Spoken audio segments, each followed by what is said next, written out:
Idiniklara ng historical landmark ng National Historical Commission of the Philippines ang St. Joseph Parish Church sa Las Piñas kung saan matatagpuan ang makasaysayang bamboo organ. Ilang siglo man ang lumipas mula nang ipagawa ito, patuloy ito nagbibigay musika sa mga dumadalaw sa simbahan.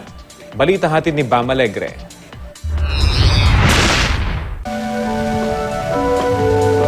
Ang mga pyesa at himig na tila mula langit, halos 2 siglo nang naririnig mula sa bamboo organ ng Las Piñas City.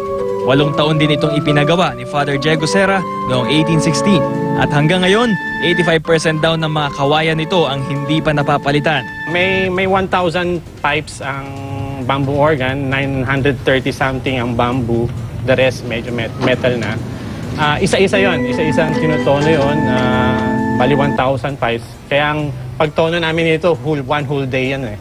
Ipinakita sa atin ang mekanismo sa loob ng bamboo organ. Iba't ibang kalamidad na ang pinagdaanan nito. May lindol, bagyo at maging digmaan. Noong 1970s, dinala rin ito sa Bonn, Germany para ma-restore.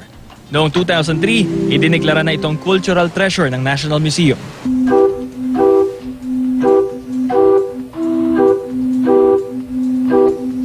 Ito yung miniature version ng bamboo organ na nasa loob ng simbahan at yung acoustics ng instrumento nagmumula talaga sa mga kawayan. Sa katunayan, para siyang serye ng mga bamboo flute. At pwede pang haluan ng tunog mula sa bakal.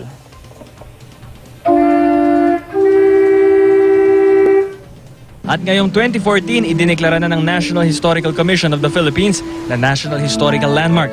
Hindi lang ang bamboo organ, kundi maging ang St. Joseph Parish Church. Ang simbahan, naging saksi rin daw sa mga mahalagang tagpo sa ating kasaysayan. Sentry ng mga Amerikano, no? At nung ikalawang digmaang pandaigdig, naging garrison din siya ng mga Hapon. At lingid sa kaalaman ng marami, naging santo ang dating kura paroko ng simbahan, si San Ezequiel Moreno, na nanirahan sa Las Piñas mula 1876 hanggang 1879. Naging parish priest siya doon for about 2 years, no? About 2 years. And then, na-canonize na siya ni Pope John Paul, in fact. Bam Alegre, GMA News.